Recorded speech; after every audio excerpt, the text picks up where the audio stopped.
Howdy everyone. This is my first video on YouTube, and it is a firearm related video, as you can probably tell from the title, because I'm talking about the Crimson Trace 1500 and presumably the 1550.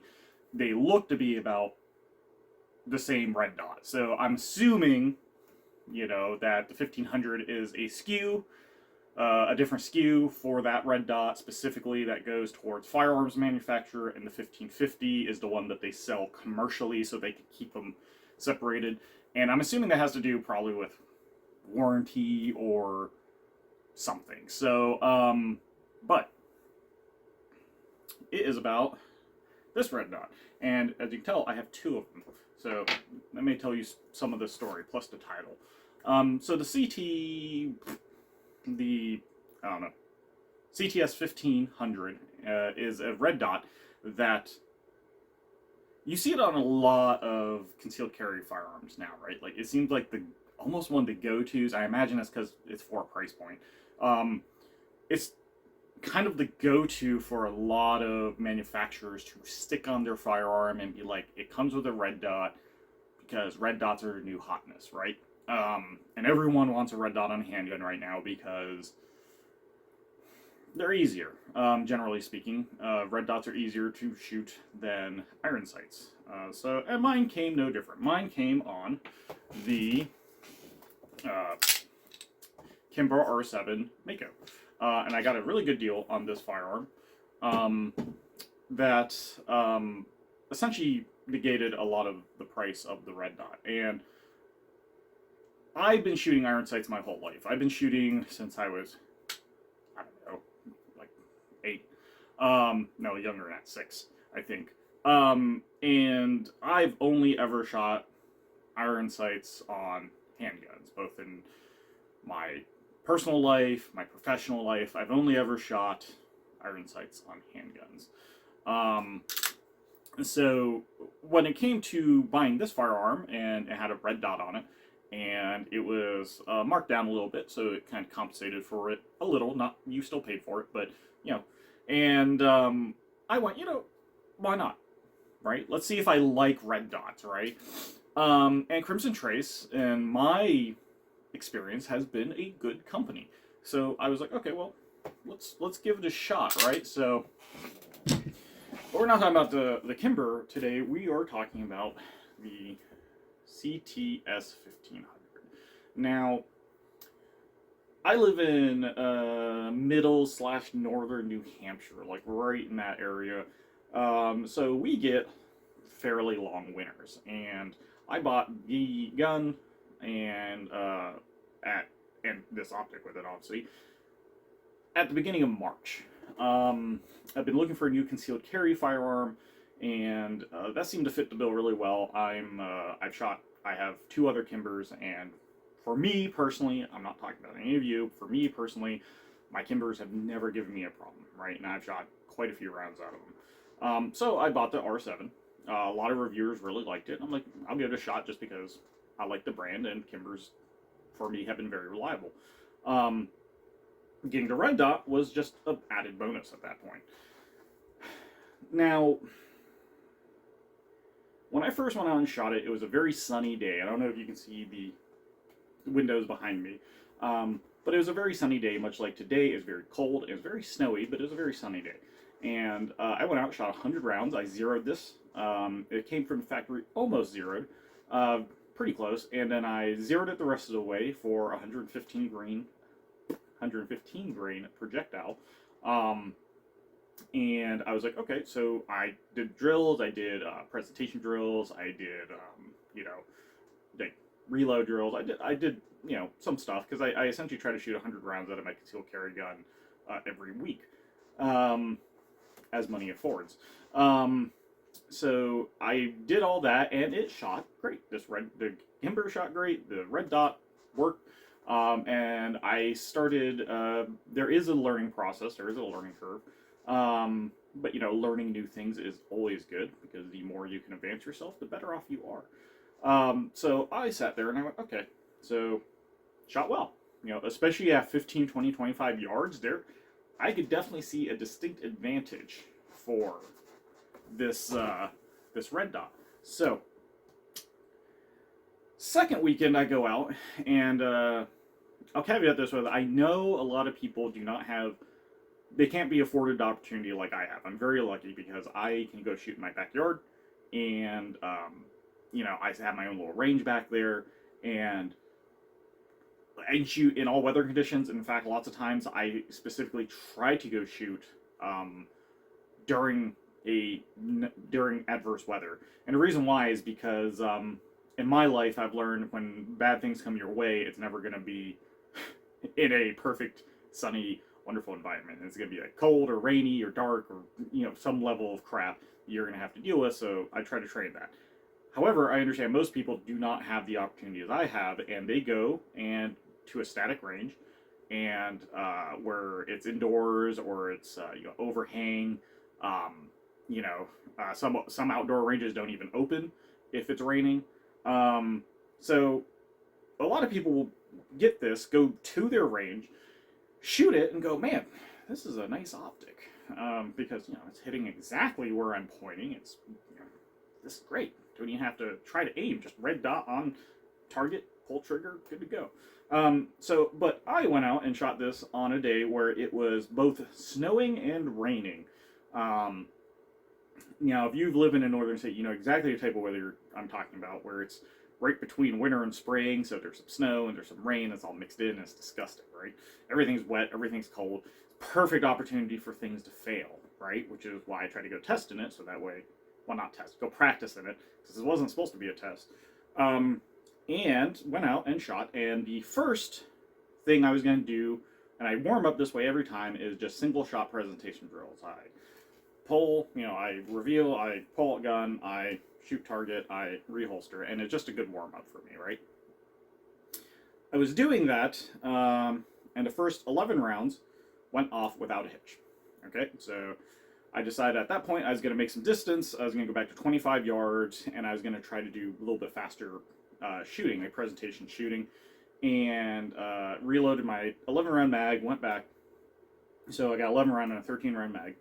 I got more on the way. And I was like, okay, I'm going to do some faster shooting, like presentation, then like I was going to do like 3 center mass, right? Just as fast as I can shoot it accurately.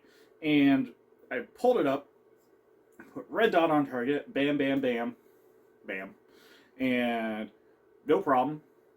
Reholstered, brought back up, 1, 2, 3, and then I could see the red dot, and it literally went from being this bright dot, and then it just slowly faded out and then died. And I was like, okay.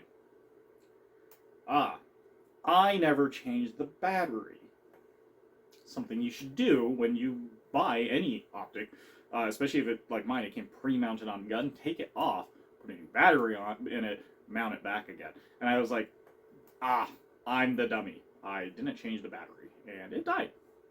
So the rest of the drills, I was going to be like, okay, I'm going to shoot iron sights, because good practice, I just shoot through the optic, you know, which may happen in your life, and go, okay, I'll just gonna do iron sights, which is fine. The iron sights on the Kimber are fantastic. Went out and reloaded my rounds after I did that drill, went back into about 10 yards, loaded my gun, and I brought it back up on target again, and the red dot was there again. I was like, it's a little odd, but okay, whatever. I'm not quite sure what's going on, but okay. In the first 5 rounds, it died. It just died. It just instantly died. It go down, just dead. And I was like, okay, it must be the battery. Jostling, and I don't know, extra energy got released somehow. I know that's not how batteries work, but yeah, I was like, whatever. Weird things, electronics. I work in electronics, so I was like, okay, well. Shot the rest of my remaining 100 rounds and went back in. And I was like, okay, well, first thing I did was I pulled the screws out, and I, you know, because the battery's mounted on the bottom, I pulled the screws out, knocked the battery out, put a new battery in there, a brand new Energizer, lithium, blah, blah, blah, blah, and still did not turn on. I was like, oh.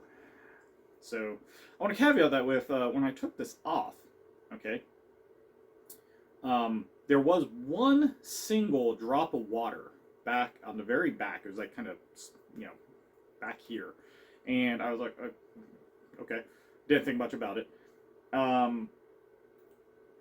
Put a new battery in, does not turn back on. And I was like, okay. So I've been in electronics long enough. I know what's going on. It died because of rain, and I'm not talking like torrential downpour. I'm not talking like it was the heavens has opened and it was Noah's flood coming in. It was just kind of a drizzle mixed with snow. Like it wasn't what I would consider horrific weather, right? And it died, and I was like, okay, well that's weird. So I let it dry out. I took the battery out. I let it dry out for about 4 days. Put battery back in, still doesn't work. So I contact Crimson Trace, and to Crimson Trace's credit, they have very good customer service. The customer service rep reached back out to me in about 2 days. I sent an email. I didn't call. And he wanted to know a little bit more about the situation. He wanted me to send pictures, presumably so he could be like, hey, I'm going to make sure you didn't like take a hammer and just smash this thing or something, right? I sent him all the pictures. He specifically wanted the bottom, right, with the battery out, so you can see, like, I'm assuming the serial number and when it was made. And he said, okay, like, I think it died because of rain. I'll send you another one. And he did. He sent me this one. And this one works just fine. I can see the red dot right now, straight through it. But think about what I just said for a second. This died because of rain. It didn't die because of shock.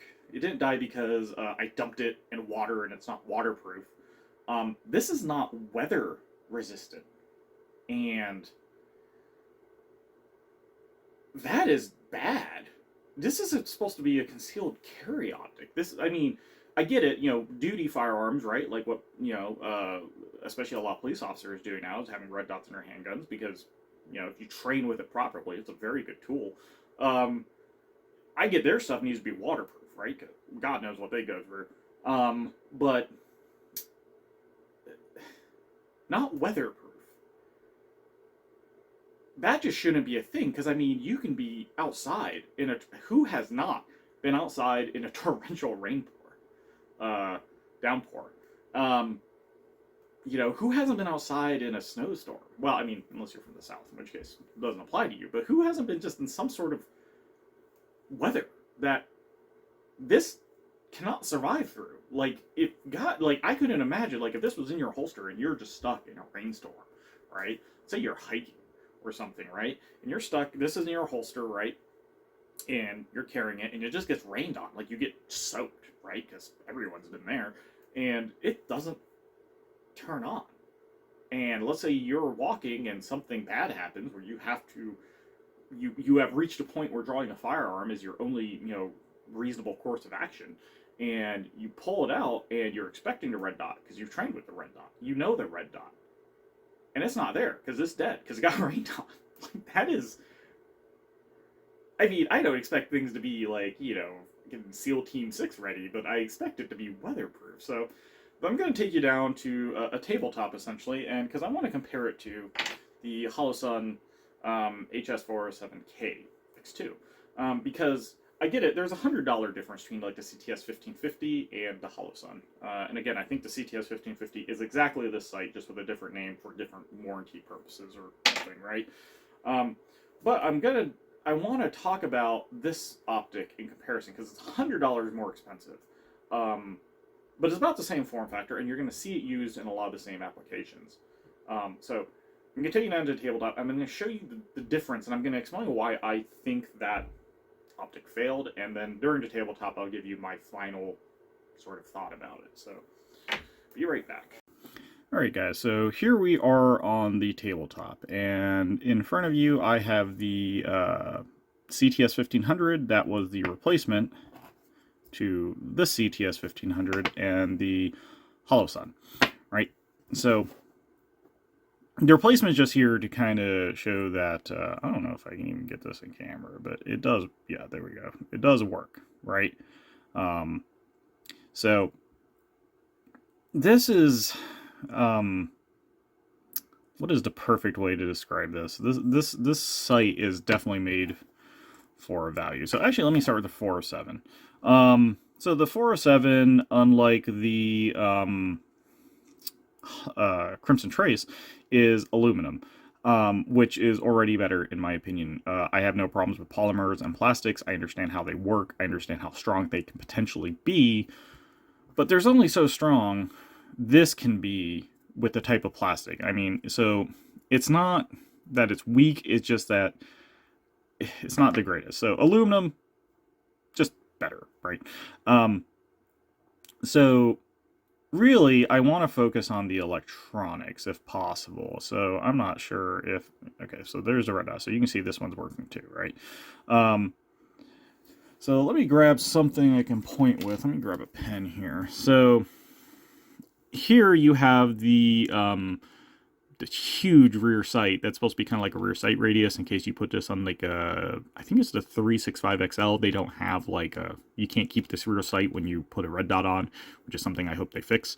But really, you can see that you got push buttons here, you have your battery compartment here, your adjustments, and then the bottom is actually where I want to concentrate, right? So on your bottom, you can tell the electronics go in here, all right? All up here is just aluminum. Nothing really goes in there. All your electronics are up here, right? And you got your little emitter back here, right there. I can't really get it on camera, but it's like right there, and it shines up on this screen. So, but they put a metal plate here, and then they sealed it very well with glue all the way around. They sealed it, right? So as long as this part up here is sealed, which it is, because this is actually waterproof, I think up to 1 meter to some amount of minutes. This is definitely weatherproof. It's waterproof. They've sealed it. Everything is fine in it, right? But if you take the CTS 1500, right? So the red dot emitter is right there, and I know you cannot see it, but there is actually a gap between where the emitter is and then where you can actually see the electronics underneath it. Like, I know you cannot see it on this camera, but trust me, it's there. The bottom part, and I don't know how much you guys can see this, this is where the electronics go, right? Like right through here, right? This is where the electronics go. But they didn't seal it with glue. They didn't seal it with a plate. They sealed it with tape, right? And that's quite literally what this is. This is just a piece of electrical tape. And you can see the electronics right there. This is a piece of electrical tape that's sealed these electronics, right? And I believe what happened, what killed this, is that it was raining. Oh my god, it's stuck on me. Get off me. I believe it was raining. And I can actually see my desk through here. Just so you know, I can actually see the wood. But I believe it was raining, and either rain or snow or whatever got in contact with here, and it dripped down into electronics and fried the board. And that's what killed it. And again, is because unlike the Hollow Sun, where, I mean, the front is very recessed, and it is very, like, if you can look into one of these a little bit, which I have, like, it's sealed. They definitely sealed the front here. And then the bottom is completely sealed with both a metal plate and glue. They used pre-cut electrical tape with the holes in it and stuff, and that's how they sealed it. And again, I get it, right? So these are supposed to be cheap, but there's a good thing as being cheap and affordable. I can't remember. I actually want to say it was the gentleman off Stage Dynamic who said that, who said there's a difference between cheap and affordable. This is cheap. This is not a sight, honestly, should be put on any self-defense handgun, nor should it be sold, in my opinion, as a self-defense red dot, because people who have no other benefit except for being able to go to like a static range and you know, they can go to a static range and they can at best draw from a holster. Most of the time you can't even do that, and they shoot indoors. They shoot their 100 rounds and they go home, right? And let's say they're even someone who really cares about training, like, so they go maybe like once a week, like I do, where I go out once a week and I shoot 100 rounds because they want to be good. You will never encounter a problem, probably, assumingly, with this red dot. You will think this thing works just fine, and you'll be like, yeah, it was kind of a bargain. I like it. Until you actually need it, because we don't go shoot on static ranges. When shootings happen, like when bad things happen, we don't. It's not on a static range where we can have time to present and draw and do everything right. Like in my life, when bad things happen, it's never a situation where it's just a case of, hey, you're able to draw and everything's going well. It's a case of it's snowing or it's raining or it's windy or it's shitty or it's hot or it's cold or it's dark. There's something always going on, right? So when you have these and they're getting, mine died from rain. Now I will give the caveat of it is an example one, right? And I'm not going to try to see if this one will do the same thing, because my plan is I'm going to put the little cover on this. I'm going to stick it back in the box that the Kimber came in. If I ever decide to sell the Kimber, I'm going to mount this on there. I'm going to take my holosone off of there, and it just goes back just like this, right? So, because I don't have the money, unfortunately, to just buy sites and torture test them. Again, the YouTube channel, Sage Dynamics. If you want to see red dot torture tests, real good reviews, go there. I'm not trying to say I'm anywhere near as good as him. I'm just giving my thoughts on this. And you cannot trust an optic that dies because of rain or dies because of moisture, because if it's built that bad, if the best they can do to build at that price point is this little piece of sticky electrical tape, and it's not even that sticky, to be honest, this little sticky piece of electrical tape, that's the best they can do, it's going to die at some point. And it will die because Murphy's just a complete fucking jackass. It will die when you need it the most, right? And I know I'm kind of harping on this, but it actually irritates me that so many manufacturers are like, just for the price point, they're sticking these on their guns. Springfield Armory does it, Kimber does it, pretty much anyone who has like a concealed carry firearm that comes with one of these, except for Sig Sauer, it seems to come with this red dot, and this is a horrible red dot. Like, people are going to trust their lives with this thing, and they're going to get caught in a rainstorm, and they're going to need it for either two-legged or four-legged predators, and it ain't going to work. And that split second of realizing your sight may not work and you need to go to iron sights is not good. Right? I'm not saying it's going to get you killed, because I don't talk in like absolutes generally, but this is a horrible red dot. Now, the pros of this is Crimson Trace is a good company. I do not think they're a bad company. They're a good company. Their customer service was good. I mean, I guess it sort of is telling that they didn't want this one back. They just sent me this new one. So I guess maybe that's a little telling about how much these are actually worth. Because I'm pretty confident that if this Holosun died and I had to go send it for warranty, they'd want this back. Because I'm sure they'd fix it and sell it as refurbished or something, right? Yeah, so I guess my final takeaway for this is, if you're going for a concealed carry firearm and you can find one with this red dot on it, and you're curious about red dots, you're curious about how they work, you've never used them before, and you can get it for a really good price, then yes, you should buy that handgun, and you should try it. And then as soon as you decide whether you like red dots or not, if you don't like red dots, you take this thing off, never trust it again, throw it back in the box, and put it back on when you want to sell the gun, if you ever sell the gun. If you do like red dots, like me, you start realizing, wow, red dots are actually a really good tool, dump that immediately. Just dump that, and then buy something good. Now, it doesn't have to be a Holosun. There's other manufacturers out there that make good red dots, but this is just an example. Buy a Holosun, or buy like an R, the one from Shirjicon, that I cannot remember the name of. But there's a concealed carry version of that, though you're going to need special plates for it, but there is that one. So Holosun, there's a bunch of people who make decent red dots, especially red dots better in this. I mean, I've never tried the SIG ones, but I'm going to assume maybe the SIG ones are probably a little bit better in this guy. So that's my takeaway, is if you're going to get a gun and you can get it for a lot less and you don't care about red dots with this, I mean, get the one without the red dot. If you know you like red dots, but you have the option between buying a gun with this one or buying a gun without it for less and then taking that money and buying something good, buy the cheap one, buy the good red dot. If you're just very curious about red dots on handguns and this is a good price, buy it. And if you, like I said, if you like it, dump this red dot, buy something good.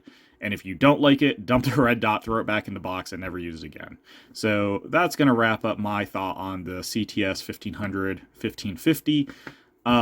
So, you know, again, this is my first video, so I really don't expect to get much traction. But if I at least help one person with their thought of purchasing these with the gun, without the gun, or as the CTS 1550 to put on a handgun, don't. Spend the extra money, get something with much better quality, and you'll probably be a lot happier.